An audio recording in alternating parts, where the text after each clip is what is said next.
La ilahe illallah, dilimden hiç düşmesin.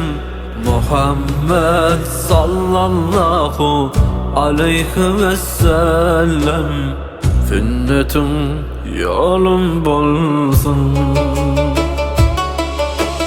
Hakikati bize getirdin, karanlıktan nura çıkardın. Favri ahvali mehri bilen, insanlara görünme bulur. La ilahe illallah, İmanın güçlensin.